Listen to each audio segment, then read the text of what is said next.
Welcome everyone, I'm Patrice, and this is Navigating the Journey, Episode 2, Sacrifice versus Abandon. When I think of sacrifice, I can't help but think of my mom.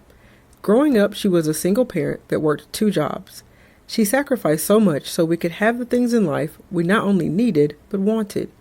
She never complained, and it didn't matter if it was a popular name brand clothing item or extracurricular activities. If we wanted it, and it was within reason of course, she found a way. The funny thing is, even in making all those sacrifices, I can't remember her missing any moment that was important to me growing up.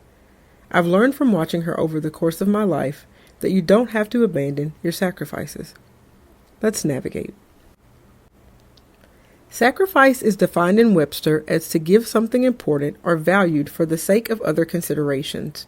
There is no journey that comes without sacrifice. Oftentimes you sacrifice something in order to accomplish something else.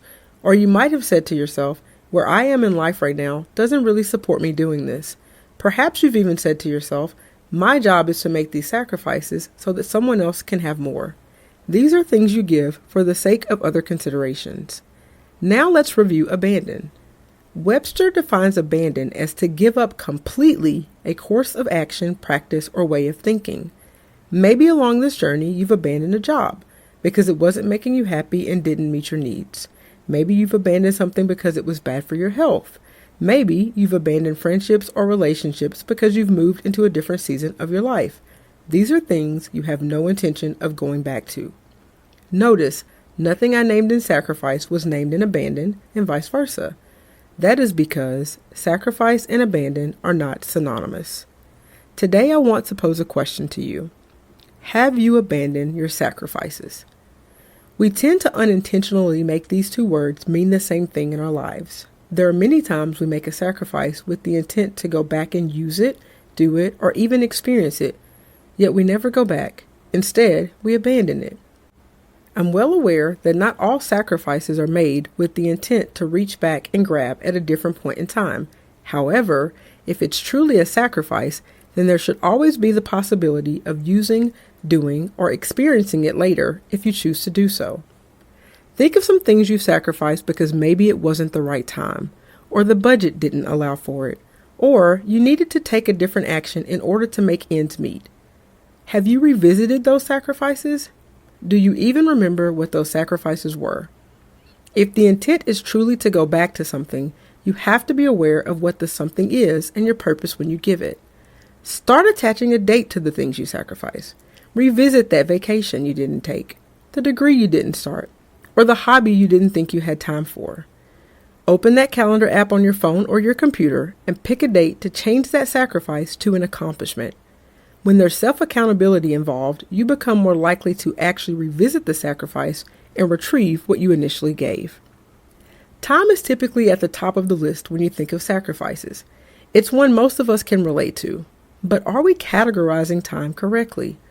So many of us believe we are sacrificing time when the assumption is that more time will be available. What we're really doing is abandoning that time. Be careful calling something you can't get back and that you gave away completely a sacrifice. We all have things that require us to abandon our time. It happens. And although you can't go back and get time, you can do a better job of prioritizing how you spend it, who you spend it with, and what you spend it on. You have to decide what's most important to you when it comes to giving the time you do have. Commit to understanding that no matter what, you will not abandon your time when it comes to those things. Make those things non-negotiables. Pause here for a moment and evaluate. What do you consider to be non-negotiables when it comes to how you give your time? What's your true intent when you make your sacrifice? Are you holding the key to your own happiness? Happiness is another thing I often hear people say they've sacrificed. Your happiness should not be up for debate.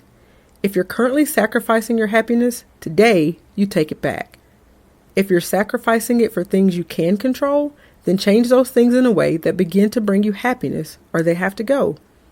If it's things you can't control, like other people's opinions of you, people you work with, or even the actions of others, your mindset should be to never give something you can't control that kind of power. I also know that there are people who are at a place in their journeys where they're doing good to just get up in the mornings and navigate. Each day can bring a new challenge, which includes a new sacrifice. Sometimes it can feel like no matter what you give, it's just not enough. Today, I want you to know you'll never be given more than you can bear. Don't abandon those sacrifices just because it may not be the season for them to come to fruition. The time will come where you can revisit what you gave, and it will yield joy, success, increase, and peace.